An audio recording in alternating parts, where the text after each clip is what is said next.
ज्या एरामध्ये वुमेन्सना एक वेगळ्या पद्धतीने पोर्ट्रे केलं जायचं, like by the brands itself, की ब्रँड लाईक एनर्जी. म्हणजे if I am talking to you, if I am connecting to you, तर तुझ्याकडून मला जी एनर्जी मिळते आणि if I am feeling good towards it, तर मला ते BOS सिद्धी म्हाडेश्वर, पण त्याच्या मागे खूप माणसं आहेत. म्हणजे श्रीनाथ सरांचा तेवढा कॉन्फिडन्स असू दे किंवा साक्षी मॅमचे तेवढे. Welcome to 7th episode of Navshakti. Today our speaker is none other than our ex-student Miss Siddhi Mahadeshwar. Thank you so much Siddhi for coming. It's always been grateful to come back to your college and visit here, whether it's any occasion. So today too, I'm to be honest grateful to be here and be a part of this podcast series. How does it feel to be in college but not as a student, as a speaker? It's very special to be here as a speaker this time, because obviously this college has given a lot of things, right from shaping to providing responsibility and everything, and whatever we are achieving right now, it is because of all this process that we have gone through, and this is a really special moment to be here. And what are the changes that you are seeing that were not there at your time and which are there, or else which are not there right now? When I talk about changes, so there are many changes that has occurred in terms of academic as well, and providing new opportunity to each student. I feel that BMM department has always been equal towards each student, because each student have different qualities or different skill that they give to the department in each fest or achievements. So that is something we are seeing each new year. There is certain new innovations that we are coming up to. Any new innovation which you find that's the best right now? I feel that giving equal responsibility to each child and creating new opportunity, like in terms of short films, podcast series, again then your photography, it's really very nice, so that they get again they come back to their days and they enjoy their life with doing their skills as well. Right.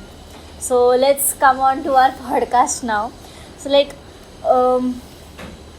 what is the current state of women in advertising agency? Like, as you work in an advertising agency right now, so what is the current state of women in advertising agency? So when I passed out from BMM department and I joined advertising agency, it is a really whole new world, and it is really a very crazy world that you experience. Here when we learn about advertising, we always say that from our first till 10th, what we have done when we read certain things, or what we have inculcated in us. But whatever you learn in BMM, that you have to use in your advertising field. And when it comes about women working in an advertising field, so I would say that it is a really good thing that in each department, whether it is cinematography, makeup, content creations, or anything, there are women present leading their role, and they are succeeding that thing. So it is really a very nice thing to see that, and working in that culture. Like, it is a kind of Western culture, Indian culture to it, but working with those women, powerful women, and you admire looking at them is very nice, and you yourself learn any new thing each day. Okay, that's great to know about it. And we can see you growing every day, every single day, inspiring from you. So my personal question to you will be how are women taking over in media industry right now? So women taking over in media agency right now is really very crazy. You can't even imagine. There are directors who are women. There are assistants who are women. Like, women are leading just like a boss lady. Like, they know what they are doing. They are liking what they are doing. It's Right. not like there was a certain period when women were used to get criticized in ad agency. Like, there were only specific role given to women, so that you have to be in a certain boundaries and you have to do that. But I would say, managing their current profession, they are even doing other things in their personal life which are related to society and to their profession as well, and giving back to the society in a very positive note. So that is really nice to see, as this wasn't seen ever before. And because of such improvement in the industry, we as a new generation, we are feeling more safer and more happier to work in this industry. असे कुठले changes आहेत जे तू personally explore केले असतील किंवा बघितले असतील media इंडस्ट्रीमध्ये चेंज होताना? चेंजेस जर तू म्हटलंस तर पहिलं एक टेन्शन असतंच फॉर ईच गर्ल की प्रोडक्शनच्या टाईमला शूटवरती तिथे राहणं, because you cannot guarantee shoots. कारण ते कधी कधी 5 तासाचेही असतात, 8 तासाचेही असतात, 10 तासाचेही असतात. तर खूप आधी ऐकलं होतं की मीडियाचे शूट्स जे असतात ते कधी कधी थोडे सेफर नसतात मुलींसाठी. पण तसं नाही आहे. कारण मला हे जेन्युइनली यूथला बोलायचंच आहे की even if you are on shoot किंवा काही, the industry itself is safe. आणि तेवढा इम्पॉर्टन्स वुमेनना दिला जातो आहे तिकडे पण, आणि तुमचे स्टँड्स तेवढे कन्सिडर केले जातात. तर देर इज नथिंग की तुम्हाला असं फील होईल की that you can't do anything. But तुम्ही स्वतःला सेल्फ डाऊट न करता तिकडे जाणं आणि ती गोष्ट करणं इम्पॉर्टंट आहे. मग तुम्हाला कळेल. कारण जोपर्यंत तुम्ही एक्सप्लोर नाही केलं तुम्हाला काही शिकताही येणार नाही आणि तुम्हाला एक छान असा एक्सपिरियन्स मिळणार नाही. आणि मग आपण स्वतःच विचार करत बसतो की अरे मी हे का नाही केलं, मी हे केलं पाहिजे होतं. सो त्यामुळे आपण कोणती गोष्ट हा विचार न करता की काय होईल करून मोकळं व्हायचं, मग बाकी जे होईल ते होईल. ओके. सो लाईक असे कुठले क्रिएटिव्ह टेक्निक्स आहेत जे तुला खूप इफेक्टिव्ह वाटलेत, लाईक हायलायटिंग, म्हणजे जे हायलाईट करतायत विमेनचे इश्यूजला किंवा विमेनच्या सक्सेसला इन मीडिया इंडस्ट्री? सी, एक आपल्या एक एरा होता ज्या एरामध्ये वुमेन्सना एक वेगळ्या पद्धतीने पोर्ट्रे केलं जायचं, like by the brands itself. की ब्रँड्सना असं होतं की आम्हाला वुमेनना ह्या पद्धतीत पोर्ट्रे करायचं आहे आणि असं करायचं आहे ज्यामुळे त्यांना त्या ऑडियन्सचे टॅप्स मिळतील, त्या ऑडियन्सचे व्ह्यूज मिळतील. But in current situation I myself handle a brand and it is a really big brand जे वुमेन्ससाठी खूप ओरिएंटेड आहेत. म्हणजे त्यांनी प्रचंड पॉलिसीज अशा काढल्या आहेत ज्या वुमेन्ससाठी फ्री आहेत. त्यांचे ऑफर्स असतात वुमेन्ससाठी and their main target is की महिलांना पुढे आणायचं. म्हणजे if I wanted to give you an example, जमीन घेणं प्रत्येकाचं स्वप्न असतं, घर घेणं प्रत्येकाचं स्वप्न असतं. पण आपल्या इंडियामध्ये असं प्रचंड बोललं जातं की मुलं घरं घेतात, मुली घर घेऊ नाही शकत. And the brand I work on, I am really happy to say की तिकडे जास्त पर्सेंटमध्ये महिलाच घर घेत आहेत आणि त्यांना सगळे पॉलिसीज, त्यांना त्यांचे रजिस्ट्रेशन्स, या सगळ्या गोष्टी फ्री आहेत. आणि it is nice to see की ते लोक घेत आहेत. असं नाही, कारण मुली असं नाही आहेत की त्यांना टॅक्टिक्स माहिती नाही आहेत किंवा त्यांना इन्व्हेस्टमेंट करता येत नाही. त्यांना प्रचंड चांगली इन्व्हेस्टमेंट करता येते आणि ते खूप करूही शकतात. फक्त त्यांनी विचार करून आणि सेल्फ डाऊट न करता केले तर छान होईल. ओके. अँड जे aspiring like womens you can say or girls or people of my age जे आहेत, ज्यांना मीडिया इंडस्ट्रीमध्ये ॲज करिअर परस्यू करायचं आहे, तू त्यांना काय मेसेज देशील? मी एवढाच मेसेज देईन की जर तुम्हाला वाटतंय ना की तुम्हाला करायचं आहे तर पुढचा मागचा न विचार करता ती गोष्ट करा. आणि I don't think the one who can stop you is you your self. जर तुम्ही स्वतःला म्हटलं की मला नाही करायचं आहे, मला हे जमणार नाही, तर ते नाहीच होणार. जर तुम्ही स्वतःहून म्हटलं की नाही मला त्या लेवलला पोचायचं आहे, मला ते परस्यू करायचं आहे आणि I want that tag behind my name, so you are almost done. You just have to do your work and get aside. You get everything what you want. Great. So like how do you identify and engage with target audience when creating campaigns focused on women empowerment? Campaigns focused on women empowerment is really very nice. कारण वेगवेगळे मला ना reactions मिळतात campaign करताना. म्हणजे मी campaign करताना माझा perspective वेगळा असतो की मला ही रिॲक्शन अपेक्षित असते, पण मला कधी वेगळीच रिॲक्शन मिळते. कारण womens are set to be expressive त्यांच्या इमोशन्सने, त्यांच्या बोलण्याने, ह्या सगळ्या गोष्टींनी. तर आत्ता जे करंट ट्रेंड चालू आहे which is Bigg Boss Marathi आणि which most of the audience view whether it is male or female सगळे. तर कसं असतं की आपण मुली जास्त टीव्ही बघतो, सिरियल्सही बघतो, असा टॅग आहेच आपल्याला हो. की आम्हीच सगळं बघतो. तर मग तोच आम्ही मुद्दा घेतला होता मी, आणि जी तिची ट्रेंड लाईन आहे, बाई काय प्रकार, तर त्या गोष्टीवरती ज्या वुमेन्सच्या रिॲक्शन आल्यात ॲज इफ काहीतरी वेगळ्याच, म्हणजे त्यांना असं वाटत होतं की आम्ही रिलेट केल्यात आणि they feel special whenever you do a campaign which a woman relate to herself ना, तेव्हा मग त्यांना प्रचंड स्पेशल फील होतं की अरे ह्यांना माहिती आहे आम्हाला काय हवंय. हो. सो कॅम्पेन डिझायनिंगला बसताना आमचा मोटिव्ह हा असतो की ऑडियन्सला काय पाहिजे ते डिलिव्हर करायला, ब्रँडला काय दाखवायचंय ते नाही. कारण ऑडियन्स जर खुश असली ना तर ऑडियन्स स्वतःहून ब्रँड्सकडे येईल. राईट दॅट्स लाईक म्हणजे बोलतो ना की स्ट्रॅटेजीज कसे यूज केले जातात, राईट. म्हणजे स्ट्रॅटेजीज आहेत हे जे अप्लाय करायला लागतात आपल्याला. ओके, नाव like will come on to point which is Navshakti. So how do you define Navshakti? माझ्या पूर्ण लाईफमध्ये नवशक्तीचा म्हणजे काही लोकांच्या लाईफमध्ये एक आयडियल असतो, काही लोकांच्या लाईफमध्ये काही वेगळी गोष्ट असतात. माझ्या लाईफमध्ये आय लाईक एनर्जी. म्हणजे if I am talking to you, if I am connecting to you, तर तुझ्याकडून मला जी एनर्जी मिळते आणि if I am feeling good towards it, तर मला ते वाटतं कुठंतरी it is helping me also आणि माझ्या समोरच्या लाईफ. माझ्या लाईफच्या प्रत्येक टप्प्यावरती मला अशा काही वुमेन्स मिळाल्या आहेत आणि भेटल्या देखील आहेत ज्यांनी मला खूप शेपने मोल्ड केलं आहे, माझ्या थॉट प्रोसेसमध्ये असू दे, काही असू दे. आणि मला असं वाटतं वुमेन एम्पॉवरमेंटबद्दल आपण जर बोलतोय ना, तर वुमेननाच एम्पॉवर करतायत.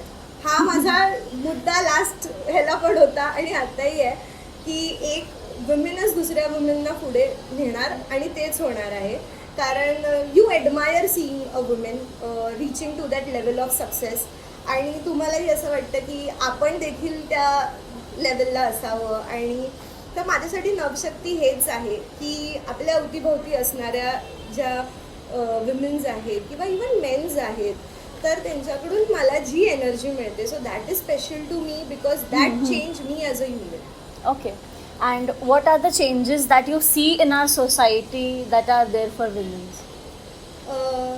मुलांना फार असं बोललं जातं की मुलं काही करत नाहीत किंवा मुलं मुलींसाठी नसतात. बट माझा एक पर्स्पेक्टिव्ह नेहमी राहिला आहे की जसं म्हणजे मुलींबरोबर मुलं असतात आणि ते लोक मुलींना खरंच पुश करतात to achieve their goals, to Right. Achieve their success. तर मला इकडे असं नाही म्हणायचं आहे की मुलं काहीच करत नाही, कारण It will not be true to say that. हां. आणि कुठेतरी जर आज वुमेन प्रत्येक करिअरमध्ये किंवा एक प्रत्येक इंडस्ट्रीमध्ये जर आहे ना, सो ऑब्व्हियसली तिच्या मागे कोणतरी आहे जो तिला ते करायला भाग पाडतोय किंवा Right. तिच्याबरोबर तो उभा राहतोय. That may be a brother, a friend, Exactly. right? हां. मग आता even if I talk about myself, मी आता जे काय करते ते कुठेतरी माझ्या पप्पांमुळे देखील करते, हो. Because I would have not been here. So माझ्यासाठी तेही फार स्पेशल आहे. आणि मी त्याच वेने हे डिनोट करेल की आपली सोसायटी खरंच चेंज होते, त्यांना कळतंय की आपल्याला काय हवं आहे आणि आपण ते डिझर्व करतो. So they are trying to give it to us. Any one of your experience that you would like to share on this? माझ्या लाईफमध्ये मुलं फार कमी आहेत, बट जी आहेत ती फार स्पेशल Special आहेत आहेत. माझ्यासाठी. कारण आज पण मीडिया एजन्सीमध्ये मला टाईम शिफ्ट नाही आहे किंवा कोणत्याही मुलीला टाईम शिफ्ट नसते. तर माझ्या मागे माझं घर सांभाळायला माझे पप्पा आहेत आणि on spot on my work profession जर माझा ब्रेकडाऊन झालाच कधी, तर त्या सगळ्या गोष्टी सांभाळायला माझा मित्र आहे तिकडे.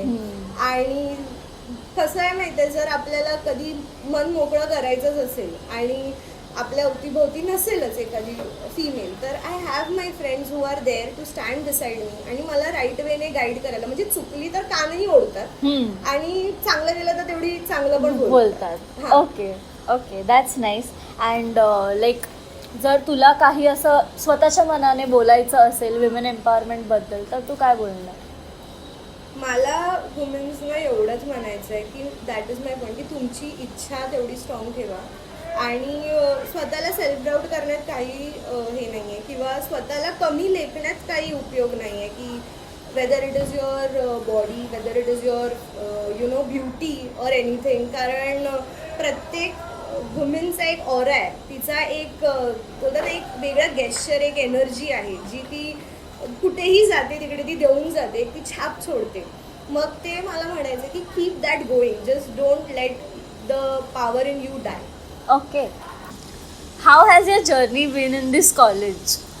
सो माझा काही असा डिसिजन नव्हता to take admission in BMM और to choose as a media field, but because of certain decisions मी मीडिया फील्ड चूज केली आणि BMMमध्ये ॲडमिशन घेतलं. अँड फर्स्ट आमचा इयर तर पूर्ण कोविडमध्ये गेला आणि मग फर्स्ट इयरमध्येच मला साक्षी मॅम मिळाल्या, ज्यांच्याबरोबर माझं पहिलं कॉन्व्हर्सेशन झालं. And it was very different conversation, म्हणजे त्यांना मी बघितलं नव्हतं, त्यांनी मला बघितलं नव्हतं. आणि त्याच फर्स्ट लेक्चरमध्ये शी वॉज लाईक की you will become the class CR. आणि तेव्हा मला असं झालेलं की बापरे हे काय आहे. आणि तिथून मग ती जर्नी माझी चालू झाली होती की Sakshi ma'am, Shrinath sir, these two pillar has been my best pillars in my FY SY TY. कारण अपॉर्च्युनिटी तुम्हाला मिळणं पण ते नशीब लागतं. right. Whether it is for your CR असू दे, किंवा कोणता फेस्ट लीड करायला असू दे, किंवा BOS बनायला असू दे. कारण दिसताना एवढंच दिसतंय की BOS सिद्धी महाडेश्वर, पण त्याच्या मागे खूप माणसं आहेत. म्हणजे श्रीनाथ सरांचा तेवढा कॉन्फिडन्स असू दे, किंवा साक्षी मॅमचे तेवढे टिप्स आणि ट्रिक्स असू दे, आणि जे मेहनती लोक लाईक माय फ्रेंड्स और everything who have created everything ते असू दे. आणि एक गोष्ट मला माझ्या कॉलेज लाईफमध्ये हायलाईट करायला आवडेल, ती म्हणजे मला एक खूप छान, म्हणजे मी त्याला एवढंच म्हणेन की मला तो एक हिरा मिळाला आहे सानिकासारखा, जो माझी फ्रेंडच नाही पण ती आता माझी बहीण आहे. आणि ती बहीणच नाही तर माझी आई पण आहे ती आता. कारण मला एवढंच माहिती आहे की आम्ही जी कमिटमेंट दिली होती एकामेकींना, की काही झालं तरी ती माझ्यासाठी असेल आणि मी तिच्यासाठी असेल. आणि माझी ॲज अ वुमेनमध्ये कोणाशी तेवढं जमलेलं नाही आहे. But this college has been the best place, कारण फार मेमरीज आहेत, खूप माणसं आहेत ज्यांनी अजूनपर्यंत जे जोडलेले आहेत मला, आणि मी इथून जाताना त्या सगळ्या गोष्टी स्वतःसोबत घेऊन गेली आहे आणि ते अजूनपर्यंत आहेत माझ्यासोबत. तर त्याचा मला खूप आनंद होतो आहे. आणि जसं मी म्हटली होती की खूप चेंज आला आहे आत्ताही कॉलेजमध्ये. सो आम्ही जेव्हा गेलो होतो, आमचं जेव्हा ग्रॅज्युएशन झालं होतं, तेव्हा आम्ही एक बेंचमार्क सेट करून गेलो होतो. आणि आता हे सगळं बघताना मला असं वाटतंय की ते अजून पुढे चाललंय, हिट होत आहे. कारण तुमच्याकडे सगळ्यांकडे पहिल्यांदा बघून मला असं वाटलेलं की हे लोक करतील ना, असं झालेलं. पण तुम्ही खूप छान काम करताय आणि it is very nice to see you with this all progress. आणि आमचा कनेक्ट, म्हणजे माझा कनेक्ट मोस्टली फॉर SY आणि FY होता, आणि तुम्ही SY पण आणि FY पण फार स्पेशल आहात आणि ते नेहमीच राहतील. So you all are doing nice, आणि हे सगळंच आहे जे मला या कॉलेजने दिलं. ओके. अँड लाईक तू ॲडव्हर्टायझिंग एजन्सी जॉईन केलेली, so how did you join over there? Like त्यात पण खूप मोठा हात साक्षी मॅमचाच आहे. कारण त्याचा किस्सा असा आहे की ॲड डिझाईनचं प्रोजेक्ट त्यांनी दिलं होतं. त्यात त्यांनी ती एजन्सी मला दिली होती, एम्पायर. आणि सहज त्यांचा इंटरव्ह्यू घेत मला तिकडचं एन्व्हायरमेंट आवडलं आणि तिकडची खूप गोष्टी आवडल्यात. आणि जेव्हा ते एजन्सी मी जॉईन केली होती तेव्हा मला माहिती नव्हतं की मीही एवढं सगळं अचीव करेल. कारण खूप अपॉर्च्युनिटीज त्यांनी मला दिल्या आहेत in terms of brand, leading brands असणं, किंवा सेलिब्रिटीजशी कनेक्ट असणं. And now I can proudly say I am a core media person. कारण मला माहिती आहे इंडस्ट्रीमध्ये काय होतं आहे आणि काय नाही होत आहे. सो त्या सगळ्या गोष्टींसाठी मी खरंच खूप थँकफुल आहे. कारण मी हेच म्हटलं आहे की तुमची कॉलेज लाईफ ही सर्वात मेमोरेबल बेस्ट लाईफ असेल, आणि तुम्हाला जितकं काही तुमच्या कॉलेज लाईफमधून घेता येईल ते तुम्ही घ्या. आणि ते तुम्ही कुठेतरी पुढे जाण्यासाठीच असणार आहे तुमच्या ते. कारण आपल्याला असं म्हटलं जातं की BMM वालों को तसे प्रोजेक्ट्स ही होते हैं, तर असं नसतं. No. पण ते फील्ड वर्क पण तेवढंच असतं. फील्ड वर्क पण तेवढं असतं आणि ते खूप छान असतं. कारण आपल्याला आवडणारी गोष्ट असते आणि आपलं ते काम बनल्यावर तर अजूनच मजा येते. हो. And Wien you see your self like before and now growing every single day. How do you feel about that? मला खूप छान वाटतंय आणि म्हणजे खूप लोक ओळखतात, खूप लोकांशी कनेक्शन झालंय, खूप लोक आपल्याला त्या गोष्टीसाठी प्रेज करतायत, त्यांना अपॉर्च्युनिटी आहेत आणि मला वाटलंही नव्हतं की इन 1 year ऑफ वर्किंग मला एवढं मोठं चेंज येईल माझ्या लाईफमध्ये. मला एक छोटा किस्सा सांगायला आवडेल की I work with an actor, मी त्यांचं नाव नाही सांगत, but I work with him. आणि अशीच माझी भेट त्यांच्यासोबत गणपतीत झाली आणि he is very senior actor, he is a director, he is a producer. आणि त्यांनी खूप लोकांसमोर जेव्हा एक गोष्ट म्हटली की सिद्धी मला काम देते, so it was really very heartfelt for me. कारण एक सिनियर माणूस जेव्हा आपल्याला बोलतो ना की ही मुलगी मला काम देते, तर ती खूप मोठी रिस्पॉन्सिबिलिटी होते की अरे मी ह्यांच्याबरोबर तेवढं, ते कुठे मी कुठे, त्यांचं एज डिफरन्स काय, आपलं काय, एक्सपिरियन्स काय आपला. पण ती गोष्ट मला मिळाली आहे. परत माझे जे कॅम्पेन्स लागत आहेत त्या कॅम्पेन्सवरती ऑडियन्स रिॲक्ट करतोय, ऑडियन्स विचारतोय किंवा त्या गोष्टी कुठेतरी पब्लिश होत आहेत, हे सगळं बघून खूप मस्त वाटतं. कारण असं इमॅजिनही केलं नव्हतं की अरे आपल्याला तेवढं सगळं मिळेल, पण ते मिळतंय आणि ते चांगलं चाललंय. So it is very nice. Forever grateful for that. My last and final question to you will be like, काय तुला म्हणजे ॲडवाईस करायचं असेल किंवा मेसेज द्यायचं असेल तुझ्या ज्युनियर्सला, आम्हाला, मला, तर काय असेल ते? माझ्या ज्युनियर्सना मेसेज द्यायचा म्हणजे तुम्हाला बघून की तुम्ही ज्या गोष्टी करताय, तुम्ही ज्या गोष्टी अचीव करताय ते बघून खूप बरं वाटतंय. कारण आपले ज्युनियर्स पण आता कुठेतरी मोठे झाले आहेत आणि त्या सगळ्या गोष्टी मॅनेज करतायत. मला फक्त एवढंच तुम्हाला मेसेज द्यायचा आहे की स्वतःवरती फेथ ठेवा, स्वतःच्या कामाशी ऑनेस्ट राहा. जे काही तुम्ही काम करताय, कोणतीही इंडस्ट्री असू दे, काही असू दे, कधी चुकीची गोष्ट करून ते काम करू नका. जितकं तुम्ही स्वतःच्या कामाशी ऑनेस्ट राहाल, लॉयल राहाल, तुमचं कामही तुम्हाला तितकंच परत देईल आणि त्या गोष्टीचा तुम्ही आनंदही होईल आणि तुम्ही फार मोठेही व्हाल ती गोष्ट घेऊन. आणि I will just say one thing की कितीही हाईट्सला पोचलात तरी तुमचे पाय जमिनीवरच राहू देत. कारण एक म्हणेन की कर्मा पण जेवढं हिट करतो तेव्हा तुमच्या परीक्षाही घेतल्या जातात. So be loyal and be hardworking. Okay, so with this, we'll just end our podcast here. So thank you so much, Siddhi, for making out time and coming here and sharing your such beautiful experiences with us, which are making us like inspirational. Like there's so much to learn from it, and also to like so much to learn from you. Thank you so much once again. Thank you for having me here. आणि मला सतत ह्या कॉलेजने अजूनही लक्षात ठेवल्याबद्दल खूप खूप थँक्यू.